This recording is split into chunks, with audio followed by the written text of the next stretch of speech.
Bem, eu não vou nem dar boa tarde, boa noite, vou dar Salve Maria para todos, que é uma saudação. Antes de tudo, eu queria saudar o Centro Dom Bosco, na pessoa do Pedro, do Álvaro e do Bruno. Para mim é uma alegria imensa estar aqui, uma alegria grande demais. A minha saudação é especialmente para o Bruno, pelo seguinte, porque ele deve ter uma paciência muito grande, que ele já me tentou trazer várias vezes aqui e dá sempre errado, né? Eu até dessa vez estava perguntando o que é que vai acontecer dessa vez, eu não ir, mas dessa vez deu certo, Bruno. E para mim é uma alegria estar aqui, especialmente nos 4 anos do Centro Dom Bosco. E eu hoje fiz uma reflexão a respeito desses 4 anos, que foi a seguinte: 4 anos é pouco tempo. E ao mesmo tempo, na minha cabeça, esses 4 anos já são como se fossem 20, de tantas coisas que o Centro Dom Bosco já fez. Quer dizer, desde que nasceu o Centro Dom Bosco, depois vocês conseguiram fazer a Liga Cristo Rei, conseguiram reunir pessoas de todo o Brasil. Foi tanta coisa que felizmente aconteceu, que os 4 anos parecem ao mesmo tempo pouco e muito. E, portanto, são 4 anos muito que podem equivaler a 20, a 40, enfim.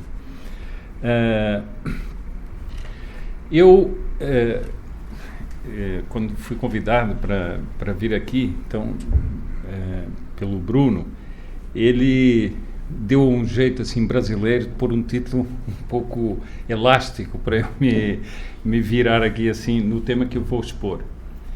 E uma das coisas que eu sempre tenho empenho quando falo ou quando faço alguma live é tentar resolver dificuldades psicológicas que as pessoas têm.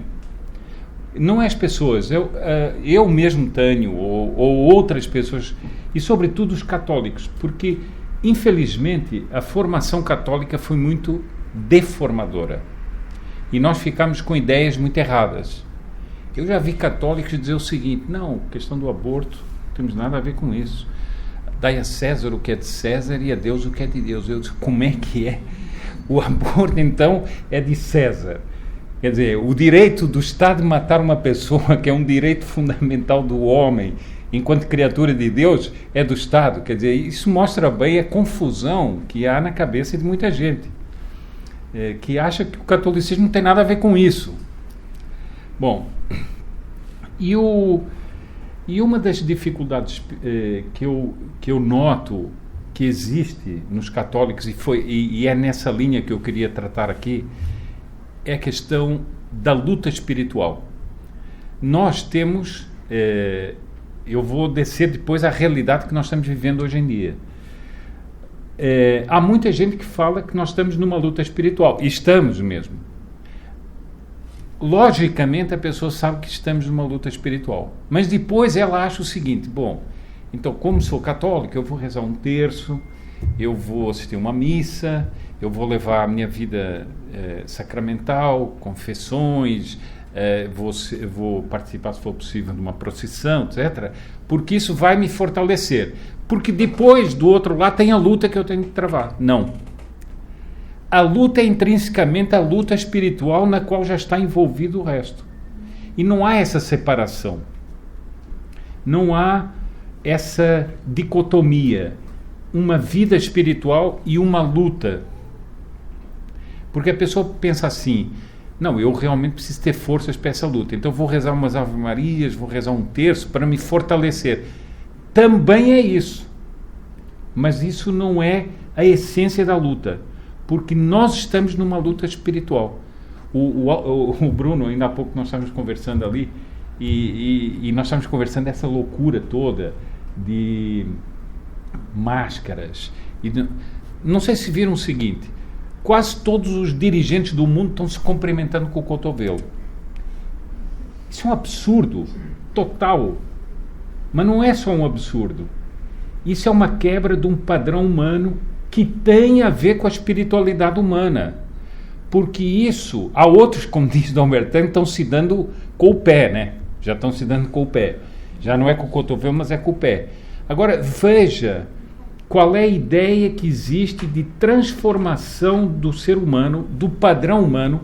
O nosso cumprimento de dar a mão é algo que tem origem no cristianismo medieval, porque era os homens que portavam armadura, tiravam a luva e tiravam para mostrar a mão ao outro que a mão não tinha uma espada.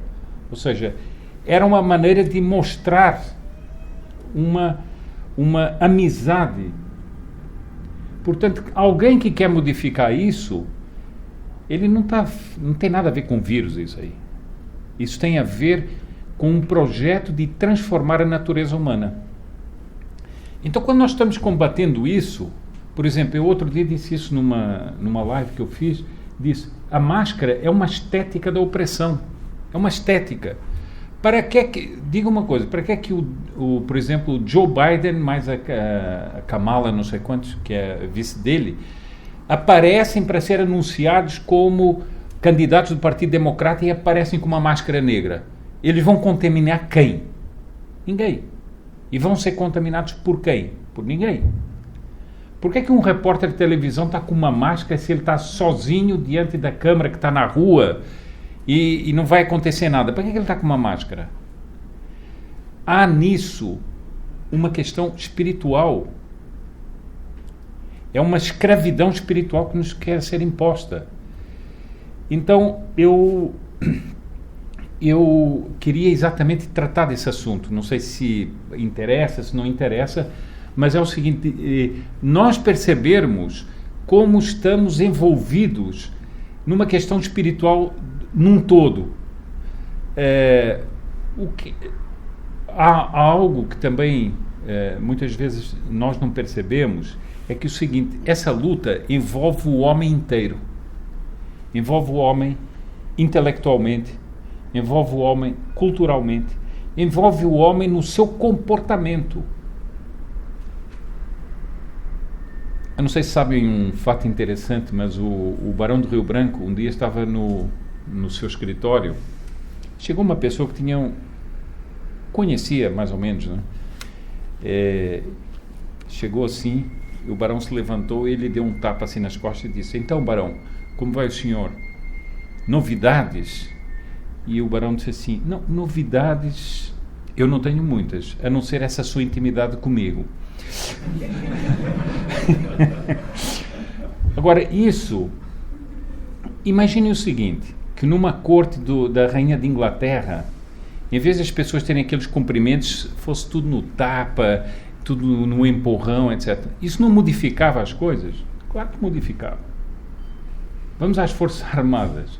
Imagine se em vez das pessoas nas Forças Armadas se baterem, prestarem continência, elas se cumprimentassem assim, dando morro na mão, tal. Isso acaba. Então, o homem é inteiro. Eu ontem disse isso aqui numa conversa e vou repetir aqui. Eu fico impressionado com o seguinte, muita gente conservadora repete aquela frase do Gramsci, que eu não sei de cor, mas vou aqui mais ou menos chutar as palavras que eu me lembro. Não, nós destruiremos a vossa cultura, destruiremos a vossa música, não sei o quê, papai, e a pessoa repete aquilo e fica muito impressionada. E 5 minutos depois ele está dançando a música que o Gramsci disse que ia ser corrompida. Porque ele não faz a ligação daquela teoria do Gramsci para a prática que ele está vendo. Então, nós temos que dominar esse alcance. E eu vou aqui fazer uma coisa que é o seguinte, ali está São João Bosco.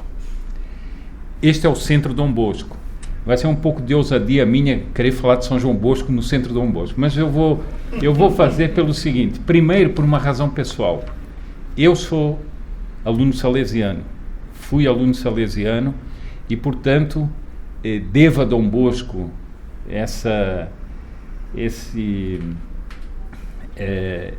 esse dom de ter sido aluno salesiano. Foi no colégio salesiano que eu recebi assim tive contato assim com o apostolado que ia ser feito comigo para depois eu tomar o caminho que eu tomei. E uma coisa ainda mais pessoal, quando eu entrei na TFP, sem saberem que eu tinha sido aluno salesiano, uma pessoa me ofereceu uma relíquia, foi a primeira relíquia que eu tive na minha vida de um santo, era São João Bosco. Então, era uma, digamos assim, era uma espécie de sinal de São João Bosco que estava ali. Bem, o São João Bosco é uma pessoa muito deformada. Ah, não, ele é um santo muito bom, tal. Ele fez aqueles colégios para as crianças, para os jovens que andavam se perdendo. Não, São João Bosco, ele teve um papel importantíssimo que foi combater um problema que era a Revolução Industrial. A Revolução Industrial estava modificando os hábitos humanos e estava fazendo a destruição de laços familiares, fazendo com que muitas crianças andassem nas ruas, se perdessem, ou seja, toda aquela formação católica das famílias, e ele percebeu aquilo e vai fazer a obra dele, que é para recolher essas pessoas. Mas não é só isso. São João Bosco tem algo de interessantíssimo, que são os sonhos de São João Bosco. São João Bosco era muito perturbado com esses sonhos, porque ele tinha muitos sonhos, e sonhos até proféticos de coisas que aconteceriam no futuro. E ele se perturbava um pouco, ele dizia, mas o que é isso? Esses sonhos aqui, tem sonhos a toda hora. Ele conversava com o confessor dele, até que, quando ele se torna conselheiro de Pio IX, quem ele depois se torna um grande admirador, né? Pio IX diz o seguinte: o senhor tem obrigação de escrever os seus sonhos e tem obrigação de ditá-los para alguém ou de escrevê-los e pôr em circulação entre os alunos dos seus colégios, porque esses sonhos são sonhos providenciais e que vão fazer muito bem aos alunos. Bom, eu vou então começar por um sonho de São João Bosco. Não sei se todos conhecem, se conhecerem, peço perdão, se não conhecerem, aproveitam para conhecer. Não sei se já ouviram falar do sonho do cavalo vermelho. O São João Bosco tem um sonho, um dia, que ele vai descrever em minúcias, com um cavalo vermelho. Bom, ele diz o seguinte, eu não vou ler o relato todo, porque é muito longo, mas ele sonha que ele se encontrava com uma marquesa, chamada Marquesa Barolo, que era uma senhora muito rica e muito benfeitora da igreja, e ela até é venerável, se não me engano. E ele sonha que ele está com a marquesa passeando numa praça, e que ao fundo da praça tem uma grande planície. E vejam bem se as coisas são importantes ou não são importantes. Ele, no sonho, diz que a toda hora convidava a marquesa, queria dar a direita para a marquesa, porque era um ato de reverência e de respeito pela marquesa. No sonho, ele várias vezes quis fazer isso. Ele conta que várias vezes dar o lugar de destaque à marquesa. E no sonho a marquesa dizia, não, o senhor fica onde está, que eu fico aqui. Bom, aí vai o sonho e tal, e enquanto ele estava passeando na praça, os jovens da obra dele brincavam ou faziam outras coisas assim pela rua. De repente, ele percebe que todas as crianças ficam num silêncio e ficam aterrorizadas. E ele, no sonho, começa a ver todas as crianças fugirem, apavoradas. E ele não entende aquilo e começa a procurar e olha para o fundo da planície e vê um monstro, que era um cavalo imenso, vermelho, que vinha avançando, mas que era uma figura aterrorizante. E ele diz que ele e a marquesa se detiveram e que ele começou a ter, no sonho, começou a tremer de medo. As pernas dele tremiam, o corpo dele todo tremia de pânico. E ele tentou fugir. Enquanto a marquesa desmaiou no sonho, ele foge, vai para trás de uma casa, expulsam-no. Não, o senhor vai embora daqui, que nós não queremos que o senhor fique aqui. E ele volta, e ele no sonho raciocina o seguinte: isso aqui deve ser o demônio. Então eu vou me armar de força e vou enfrentar o demônio. Vou até ele, porque eu não posso fugir do demônio. E ele vai no sonho até o cavalo vermelho e diz que o cavalo era horrível, tinha umas ventas apavorantes, tinha umas orelhas que metiam medo. Depois ele viu muita gente montada sobre aquele cavalo. E depois o cavalo tinha asas também, de vez em quando tinha asas. Bom, e ele de repente acorda. E diz que ele acordou tão apavorado, tão temeroso, que ele disse o seguinte: eu estava tão assustado, mas tão assustado, que eu durante toda a missa que eu celebrei de manhã e depois no confessionário, eu só pensava naquele monstro, aquele cavalo vermelho, e me perguntava o que era aquilo. E ele se lembra que no Apocalipse fala-se de um cavalo vermelho. Então ele manda um dos padres da obra dele procurar ler o Apocalipse e descobrir o que é que dizia lá sobre esse cavalo vermelho. Então, eu creio que é o próprio Dom Rua, o Dom Miguel Rua, né, a quem ele pede para ler.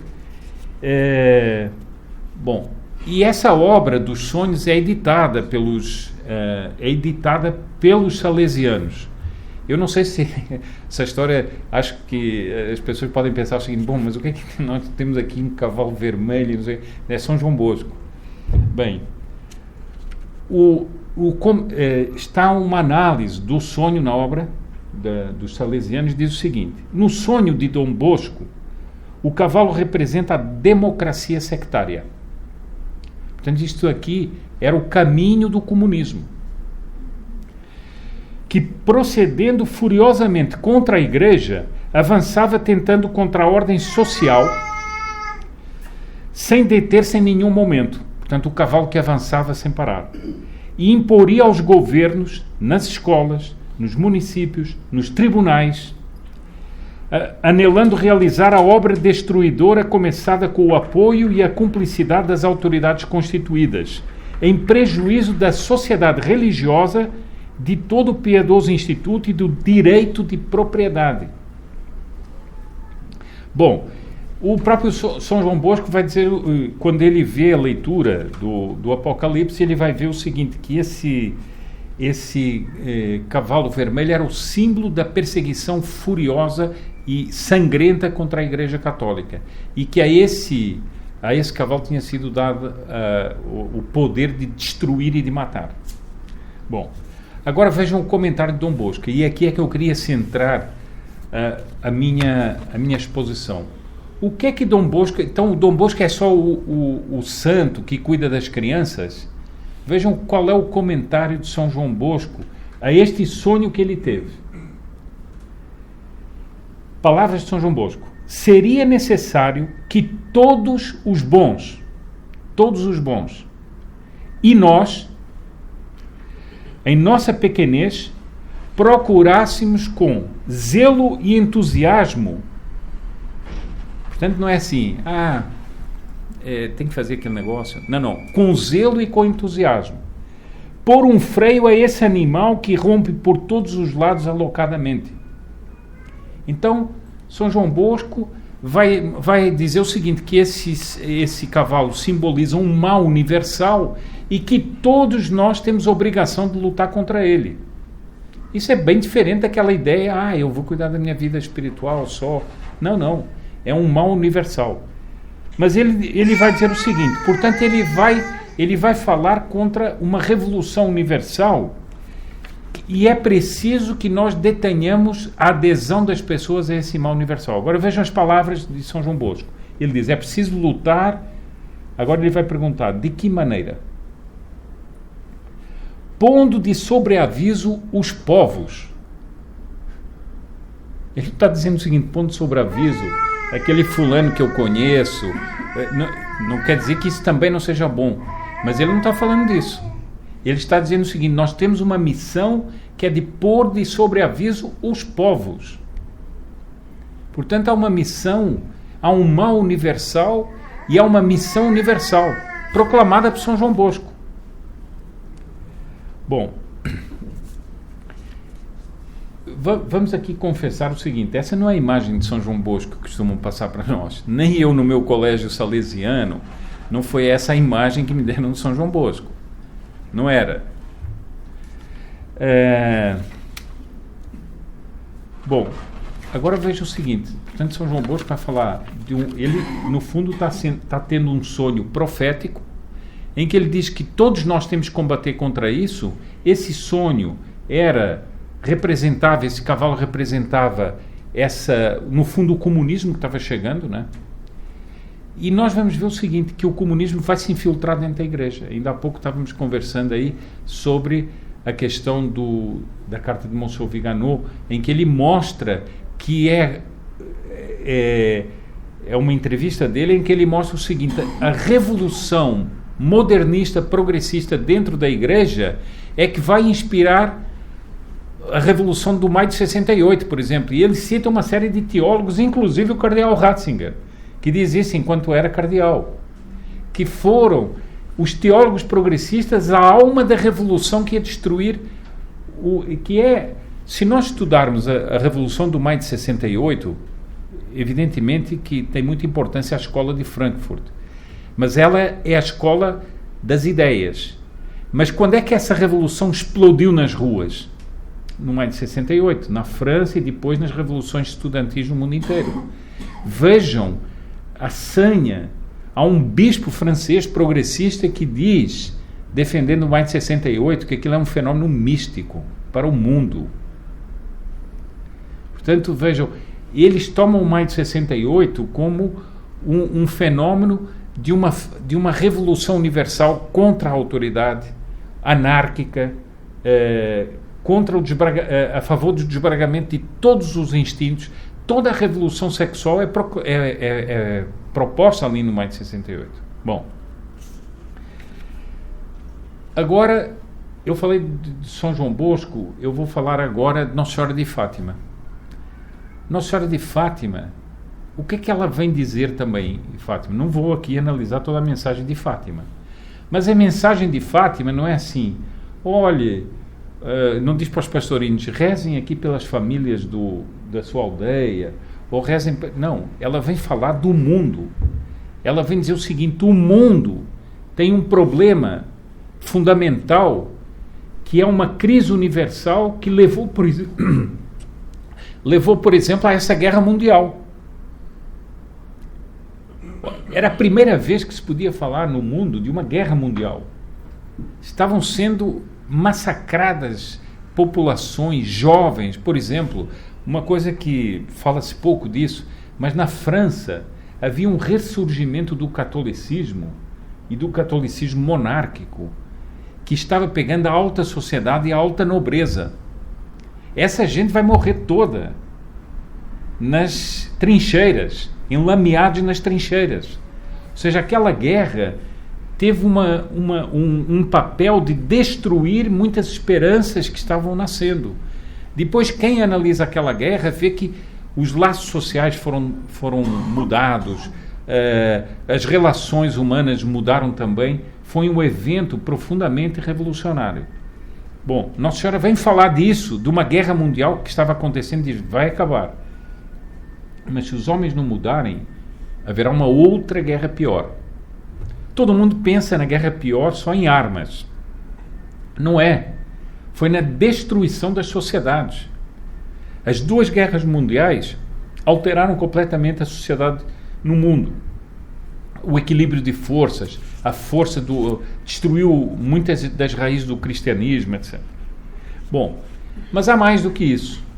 Nossa Senhora vai dizer que haverá uma outra guerra e a Rússia espalhará seus erros pelo mundo, como consequência dessa guerra, que foi exatamente o que aconteceu. A guerra termina numa aparente vitória, mas no fundo é entregue uma boa parte do mundo ao comunismo. E, portanto, agora veja o seguinte: Nossa Senhora vai usar um termo que também não se chama muita atenção. Ela vai dizer: espalhará seus erros. Nossa Senhora vai falar de erros, vai falar de doutrinas, vai falar de princípios, que que o comunismo vai espalhar pelo mundo inteiro. As pessoas pensam só nas revoluções das armas, e isso não é. Toda essa revolução que nós estamos vivendo hoje em dia, ideologia de gênero, aborto, isso tudo nasce aonde? Nas escolas marxistas, naqueles que inspiraram a Revolução Comunista, né? Bom, mais uma vez, Nossa Senhora vai dizer uma coisa ali, ao falar da Rússia, da consagração da Rússia, porque ela está falando de uma nação. Temos que consagrar a Rússia. Muita gente fala se consagrou ou não consagrou, não é isso que eu vou tratar aqui. Mas vejam a amplitude de que ela fala. Depois ela vai dizer que Portugal não perderá o dogma da fé. Enfim, ela vai falar de nações, vai falar de populações, vai falar dos homens. Ela, quando mostra o inferno, ela vai mostrar que são multidões de homens que estão sendo perdidas por aquele mal. Existe um mal universal. Portanto, ela não fala de pessoas que individualmente apenas pecam porque não quer. Não, ela fala de que há um mal universal que torna a humanidade contrária a Deus. E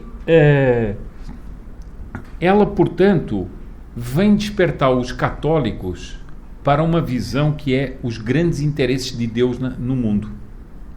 E não pensar só o seguinte, ela não vem só dizer o seguinte, não, você leva a sua vida espiritual individual direitinha, tenha as suas formas de piedade direitas e tal. Não, ela vem dizer o seguinte, faça isso, mas com os olhos postos nesse panorama mundial, nesse panorama universal. Ora, há muitos católicos, nós conhecemos isso, há muitos católicos que, se a gente vai falar de política, de sociologia, de filosofia, teologia, da história, né, acham que isso não é um devaneio. Não é. Nossa Senhora nos pôs diante dessa perspectiva, como o sonho de São João Bosco. Bom, e Nossa Senhora vem pedir o seguinte, ela vem pedir que as pessoas rezem, e rezem o terço. Ela não é assim, rezem apenas, é rezem o terço, né?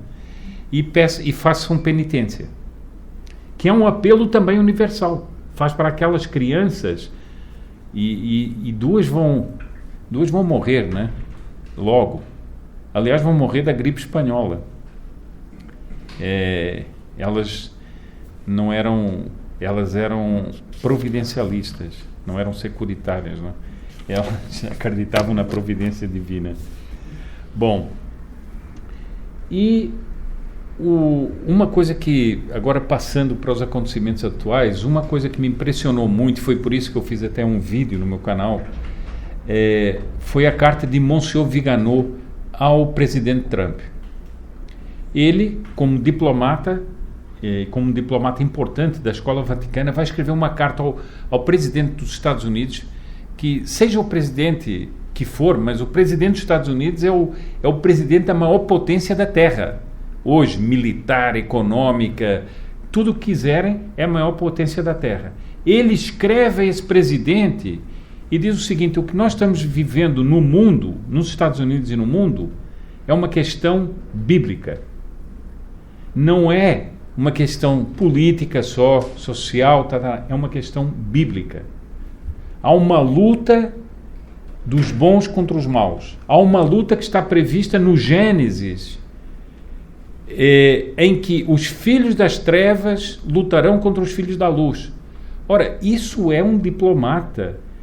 Sabem que os diplomatas são famosos pelo cuidado na sua linguagem, pela moderação na sua linguagem, pela sofisticação na sua linguagem, né?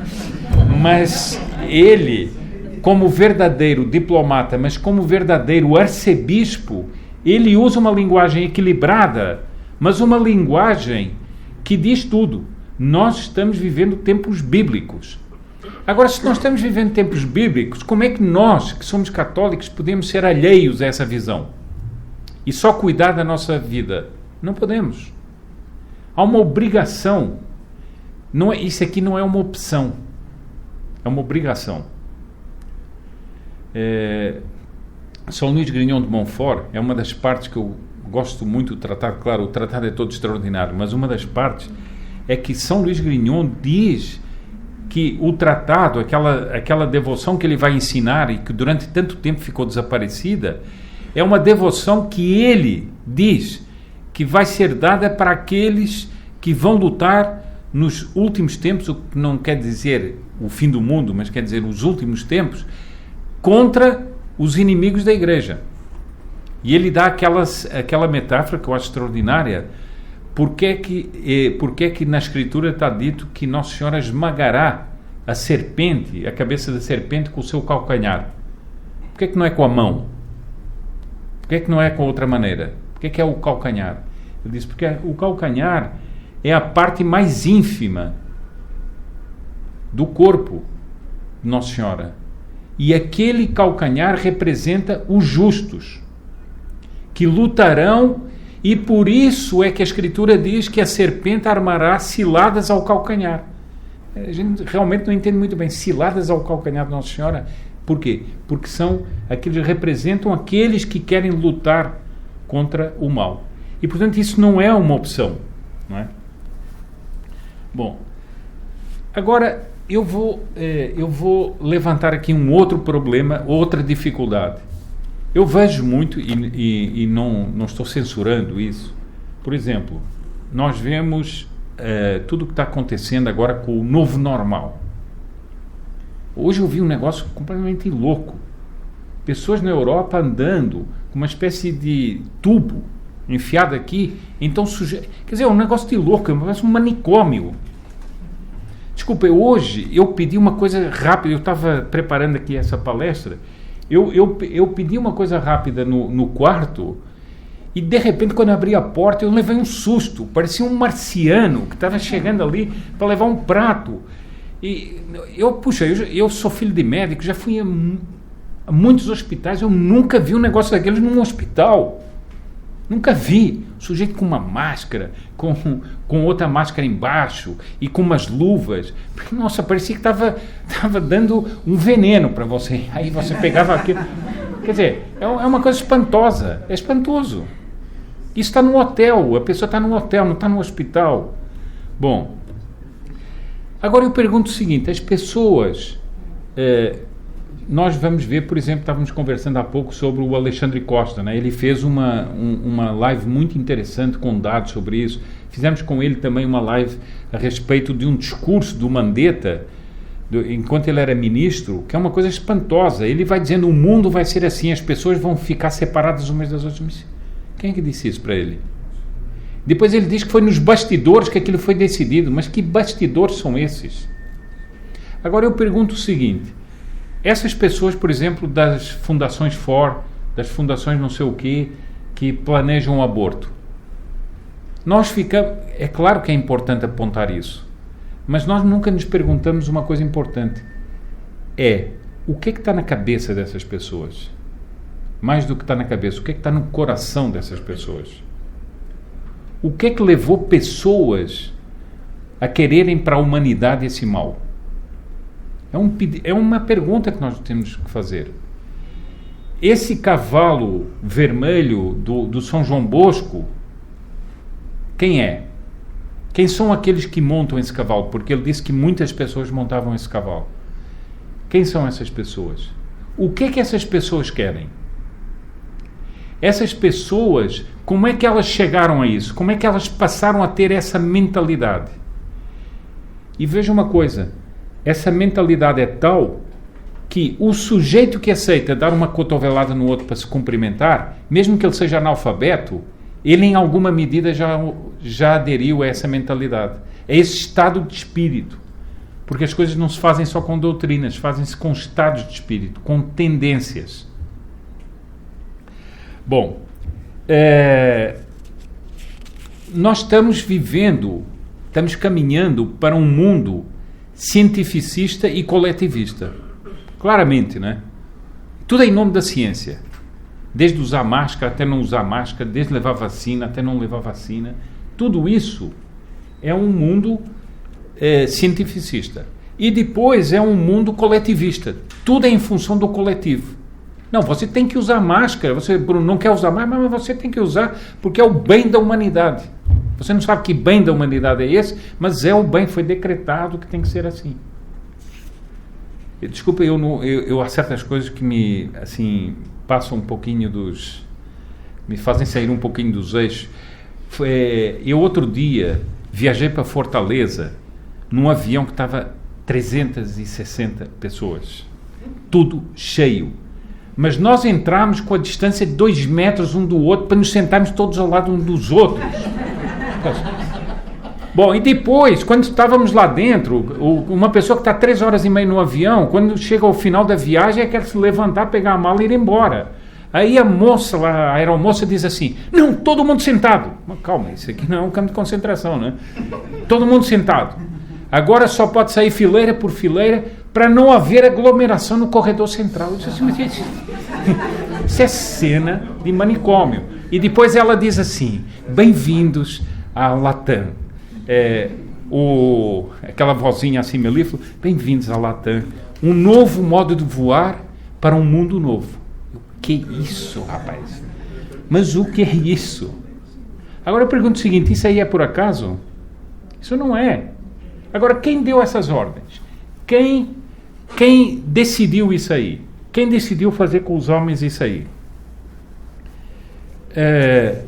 Então, eu queria apresentar aqui assim, esse é outro aspecto que eu queria apresentar aqui e que eu vou basear num autorretrato filosófico daquele que eu tenho honra e alegria de ser discípulo, que é o professor Plínio Corrêa de Oliveira. E ele levanta vários problemas e várias dificuldades que as pessoas têm ao analisar a história e ao analisar a história da Revolução, em todas as suas etapas. Nós tivemos uma cristandade que foi crescendo de esplendor em esplendor e a um determinado momento houve uma quebra dessa. Se nós formos analisar as doutrinas do direito, as doutrinas enfim, de tanta coisa, da política, etc., nós vamos ver que essas doutrinas mudaram no Renascimento. Mas antes das doutrinas mudaram as pessoas. Mudaram as mentalidades das pessoas. Ou seja, os homens começaram a mudar a sua mentalidade, começaram a derrapar nas suas convicções. Alguém pode dizer: bom, mas não estávamos no auge da cristandade? Estávamos. Adão e Eva também estavam no paraíso, né? Mas em todo o paraíso há uma serpente. E eles, na hora da tentação, eles claudicaram. Bom, então há uma mudança de mentalidades em que as pessoas vão se afastando a pouco do modelo sobrenatural da sociedade, inspirado por nosso Jesus Cristo, e vão começando a caminhar para um humanismo, em que o homem vai passar a ser o centro das coisas. Bom, e esse caminho vai sendo percorrido ao longo dos séculos e vai terminar no que nós estamos terminando hoje. Que aqueles que causaram toda esta confusão, nestes dias está voltando a ser muito noticiado essas entrevistas daquela cientista chinesa que está refugiada nos Estados Unidos, virologista, em que ela diz o seguinte: isto foi criado num laboratório militar chinês. Portanto, nós estamos sendo vítimas de um regime que Nossa Senhora advertiu. O comunismo era a Rússia, né? Mas o comunismo vai espalhar seus erros pelo mundo.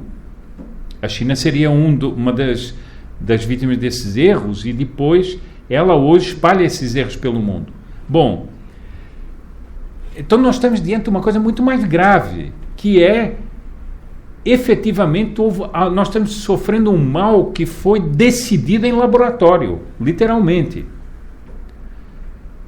E o líder chinês vai fazer uma declaração diante de uma Organização Mundial da Saúde, dizendo o seguinte: nós vamos resolver, a China vai resolver esse problema, e é o homem que vai resolver o problema. Ou seja, isso é o auge da declaração de que o homem é o centro de tudo. Não existe Deus, não existe nada. Só que existe um problema. Na verdade, a transformação que eles querem fazer do homem é profundamente antidivina. Ou seja, Deus, quando criou o homem, está dito na Escritura, o criou à sua imagem e semelhança. Isso é uma coisa magnífica. Se a gente pensar que está escrito que o homem é a imagem e semelhança de Deus, essa imagem e essa semelhança de Deus tem que ser apagadas. Por quem? Por aquele que tentou no paraíso, que é o demônio, que é a serpente. Ou seja, existe, e por isso a nossa luta é uma luta essencialmente espiritual, porque na profundidade das coisas nós estamos lutando contra aqueles que são os filhos das trevas e são os filhos da serpente. São Luís Grignion de Montfort fala de duas raças na história, a raça da Virgem e a raça da serpente. E diz o seguinte, que essa é a única inimizade que Deus pôs na terra. E que essa inimizade só crescerá até o fim dos tempos. Portanto, aqueles que dizem que nós viveremos uma paz universal estão nos mentindo. Porque essa paz universal será o triunfo dos filhos das trevas. Porque ela é falsa. Só há paz na paz de Cristo. Só a paz de Cristo é verdadeira. E a paz de Cristo é a paz dos vigilantes. Daqueles que sabem que o mal existe. Eu um dia estava lendo um livro da Regine Pernod sobre Santa Hildegarda.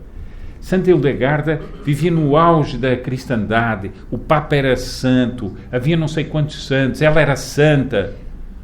O que é que ela dizia? Cuidado com os eclesiásticos, dizia ela, porque é entre eles que o demônio trabalha mais para destruir a igreja. Nós temos que ter vigilância. Ela escrevia para o Papa, temos que ter vigilância. Bom, isso é o contrário, isso é a paz de Cristo. Não é? Nosso Senhor, no Horto das Oliveiras, disse, vigiai e orai. Ele não disse orai e vigiai. Ele disse, vigiai e orai. Disse primeiro para vigiar. Bom, então, nessa exposição, o Dr. Plínio, ele levanta um problema que é um problema que muitas vezes nós não consideramos na história por deformação, deformações que nós fomos recebendo ao longo da vida. O seguinte, a história, ela é decidida pelos homens. Não são as circunstâncias que decidem a história. Não, elas têm influência. Não são as questões geográficas. Claro que todos esses elementos têm influência, mas quem toma a decisão e quem decide a história são os homens. Ora, os homens podem se abrir para o bem ou podem se abrir para o mal. Por exemplo, nós temos um exemplo concreto. Santo Agostinho, esse santo extraordinário, Santa Mônica ficou 33 anos rezando por Santo Agostinho. 33 anos. Não foi 3 anos, não foi 4, não foi 10, foram 33 anos. Portanto, durante 33 anos da vida de Santo Agostinho, trilhou os caminhos do mal, da heresia. Depois ele se converte por causa das preces de Santa Mônica e ele vai virar esse luminar da igreja. Portanto, esse homem, em concreto, mudou a história. Ele mudou a história por quê? Porque a atitude dele diante de Deus mudou.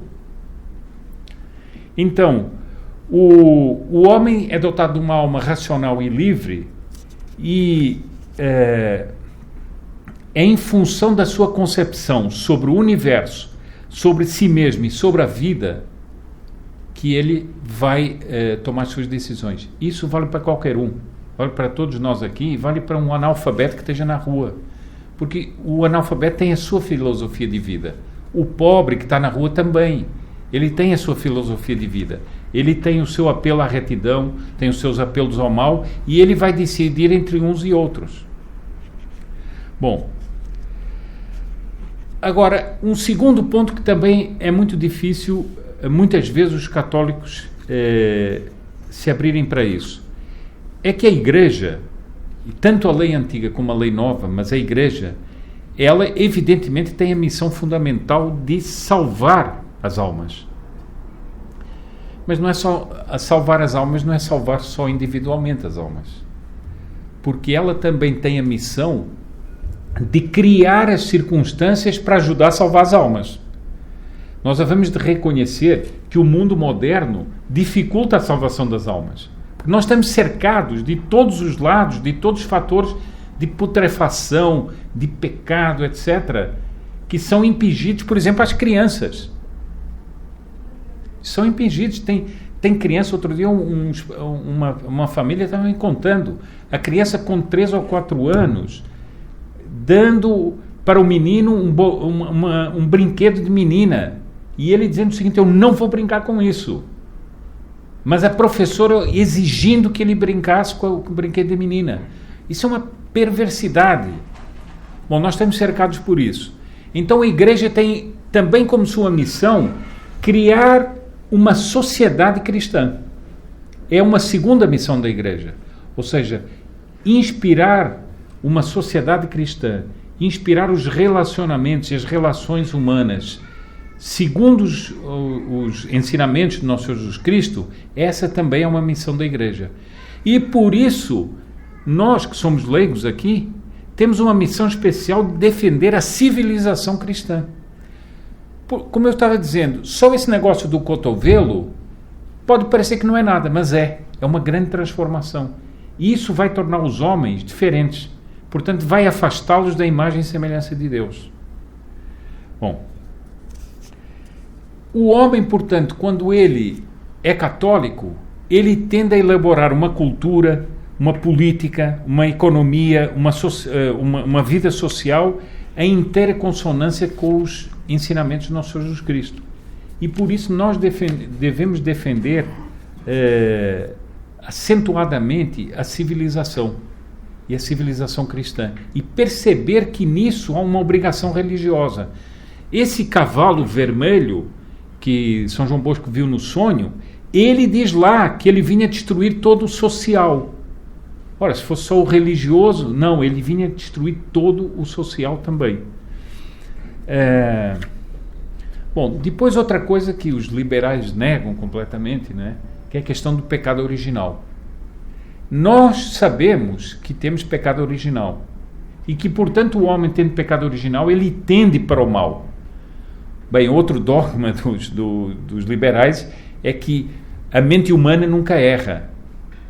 Pelo contrário, nós somos sujeitos ao erro.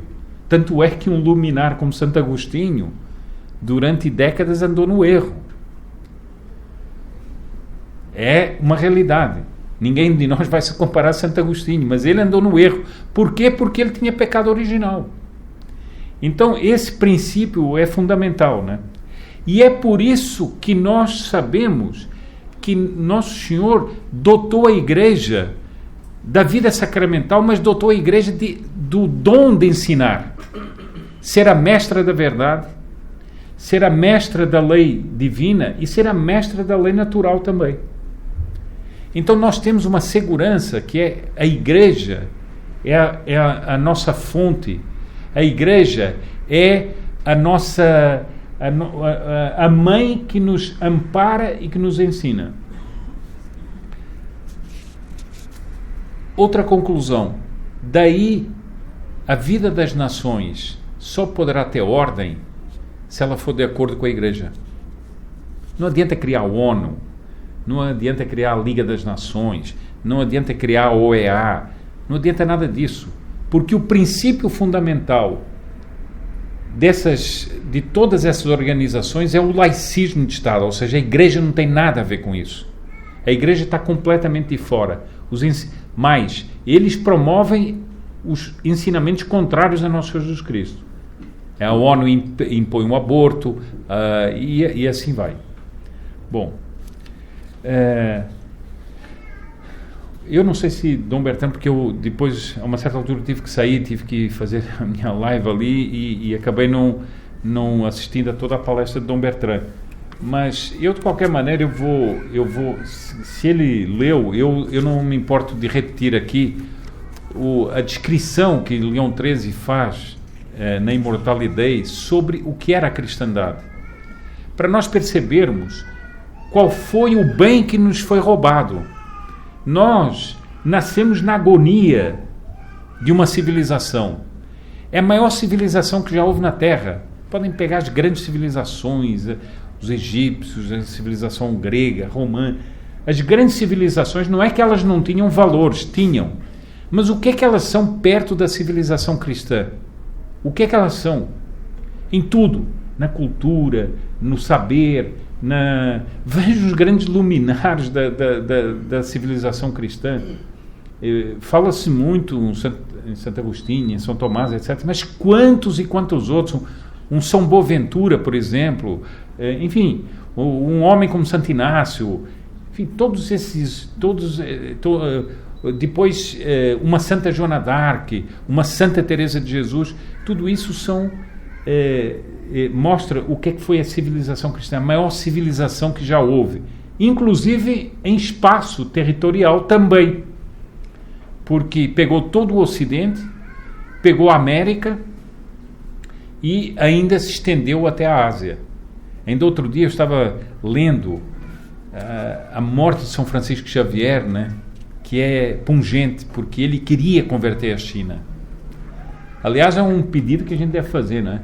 Nessa China que está destruindo o mundo, pedir a intercessão de São Francisco Xavier para ele destruir os destruidores, né? Porque ele quis morrer, quando ele percebeu que ia morrer, ele quis morrer olhando para a China. Esse era um homem que tinha também visão, né? Era um homem que sabia os interesses de Deus também. Bom, então eu leio aqui o trecho de Leão XIII, que diz o seguinte: tempo houve em que a filosofia do Evangelho governava os Estados. Essa ideia da filosofia do Evangelho governar os Estados é uma coisa maravilhosa. Porque era o quê? Era a profundidade dos princípios emanados do Evangelho que impregnavam todas as pessoas. Empregavam os governantes, os súbditos, os artistas, os médicos, os doutores da lei, enfim, tudo. Nessa época, a influência da sabedoria cristã e a sua virtude divina penetravam as leis, as instituições, os costumes dos povos, todas as categorias e todas as relações da sociedade civil. Ou seja, a sabedoria cristã e a sua virtude penetravam as leis, as instituições, os costumes, todas as categorias e todas as relações da sociedade civil. Nós estávamos falando há pouco das cenas absurdas que nós estamos vendo. Isso é um castigo para a humanidade, porque abandonou a sabedoria cristã e nós estamos que nem loucos nas ruas, com tubos na cabeça, com luvas não sei o quê, dando cotovelo, fazendo não sei. É isso, é um castigo, por termos abandonado a sabedoria cristã. A religião instituída por Jesus Cristo, solidamente estabelecida no grau de dignidade que lhe é devido, em toda a parte era florescente graças ao favor dos príncipes e à proteção legítima dos magistrados. Nós que falamos tanto do nosso STF, né?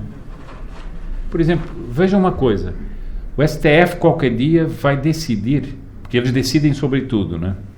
Qualquer dia vai decidir se o Estado tem direito de obrigar os pais a dar uma vacina aos filhos. Isso é um absurdo. Isso é um absurdo.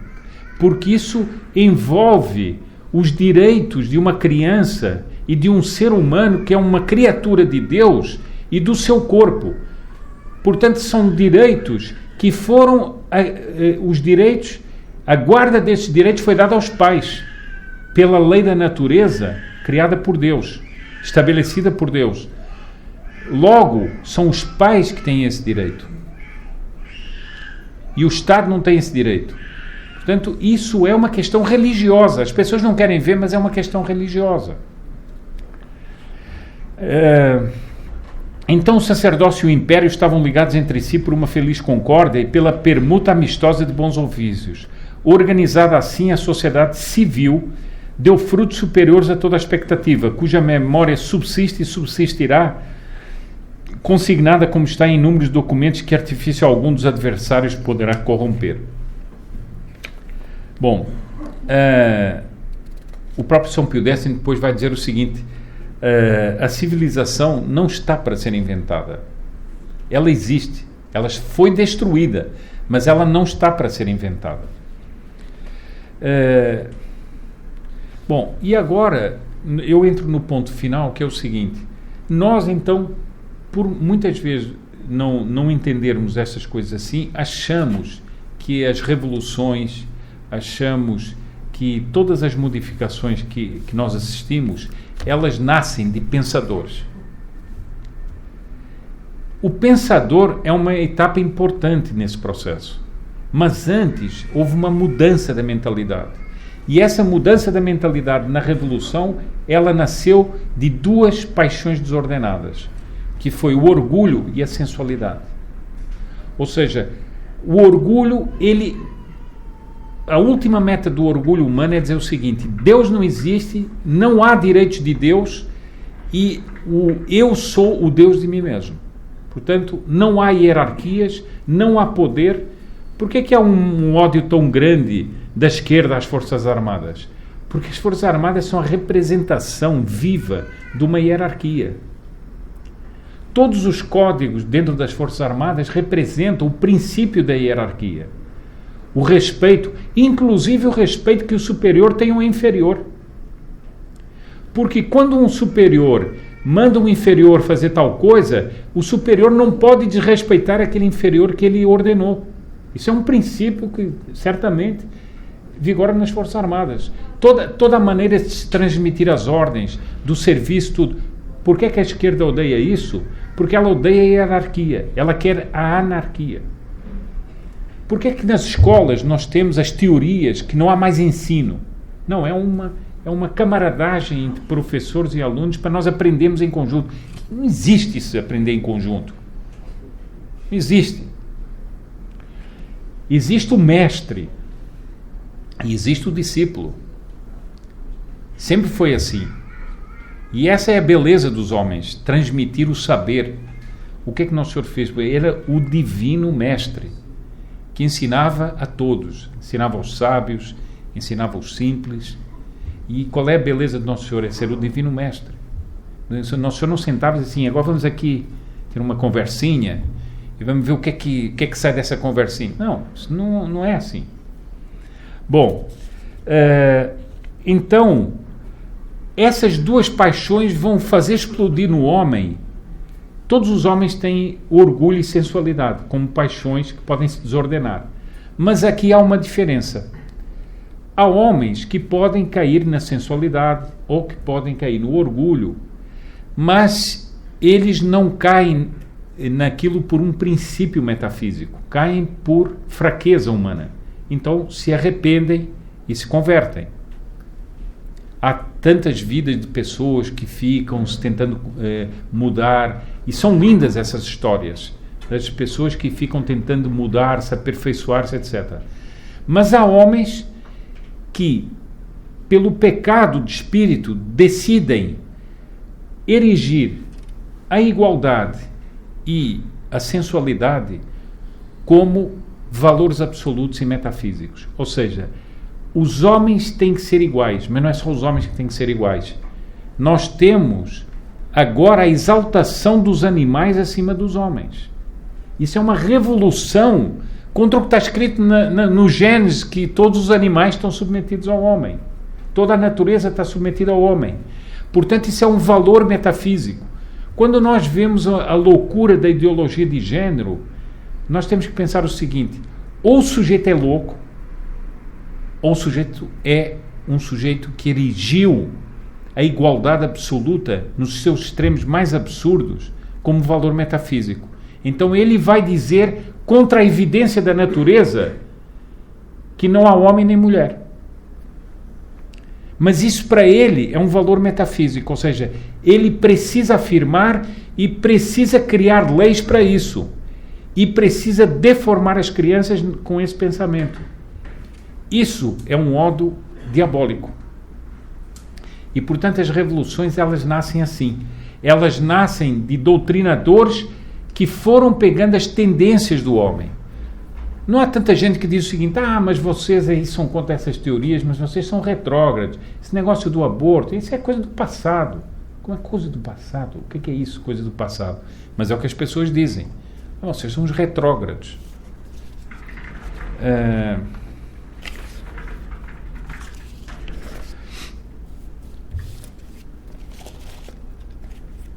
Bom, então o homem, ele tem uma necessidade, quando ele adere ao mal, ele tem uma necessidade, e quando ele também adere ao bem, ele tem uma necessidade de formular as doutrinas que justificam a sua posição.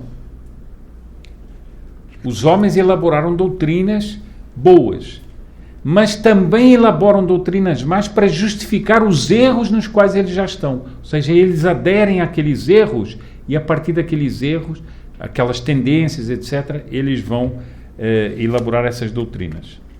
Bom, portanto, as revoluções, e é isso que eu queria chamar aqui a atenção, muitas vezes nós temos que ver que a nossa luta é, antes de tudo, nas almas. Porque a luta nas ideias é importante. A luta nas leis, nas estruturas, nas instituições e nos costumes é importante. Mas essas já são as duas etapas a seguir à luta das almas. Ou seja, é perceber que nós temos que favorecer as boas tendências do homem. Então não adianta nós termos uma doutrina boa e nós, na nossa vida pessoal, favorecermos as tendências ruins.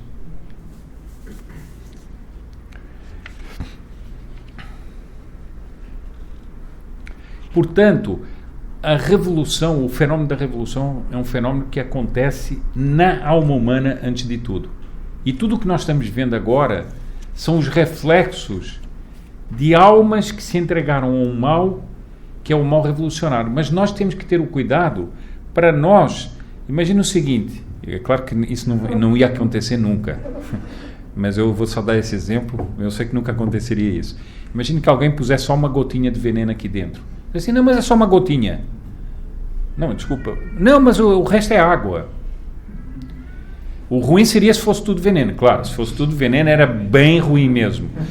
Mas ninguém ia tomar se tivesse uma gotinha de veneno. Então nós não podemos, nós temos que ter essa cuidado de ver o seguinte, onde é que esse mal que levou a esse absurdo que nós estamos vivendo, nós estamos aqui começando a sair do pesadelo. Os países europeus já estão inventando que está havendo mais não sei o quê, que é, por exemplo, hoje em Madrid, confinaram não sei quantos bairros que as pessoas não podem sair de casa. Quer dizer, eles vão ficar jogando com a humanidade como se fossem escravos. Bom,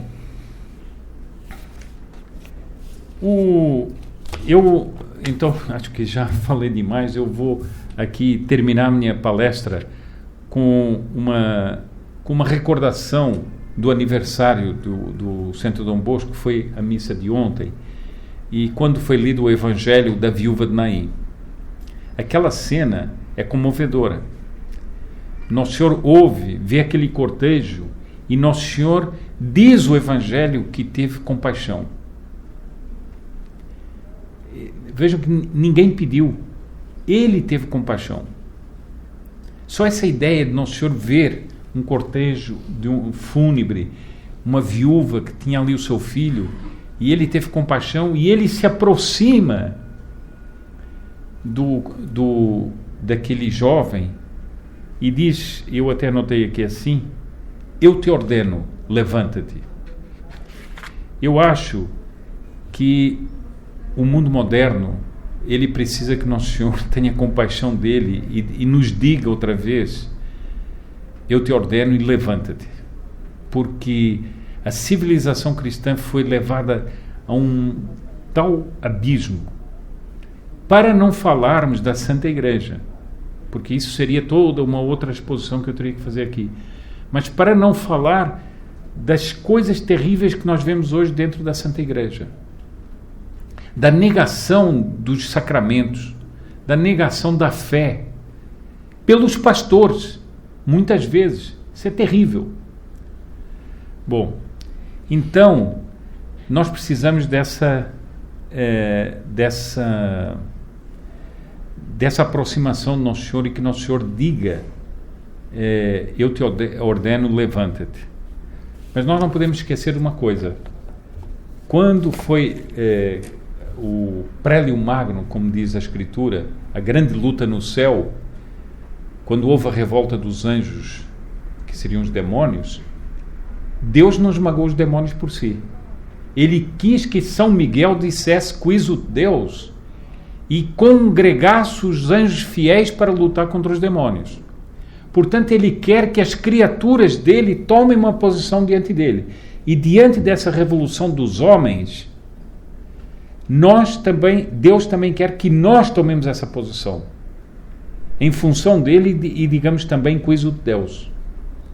Nós estamos numa situação que quase que se poderia dizer aqui que essa sala é uma catacumba, porque em relação às loucuras que a gente vê no mundo aí fora, é quase uma catacumba. Então alguém pode dizer o seguinte: bom, mas vocês acreditam mesmo que as coisas, que Deus vai vencer? Eu termino aqui com umas palavras do Dr. Plínio Corrêa de Oliveira, que ele escreveu nesse autorretrato filosófico, que ele diz o seguinte: os céticos poderão sorrir, mas o sorriso dos céticos jamais conseguiu deter a marcha vitoriosa dos que têm fé. E é com essas palavras que eu queria terminar essa exposição aqui, e agradecendo mais uma vez o convite, Pedro, para estar aqui no 4º aniversário do Centro Dom Bosco.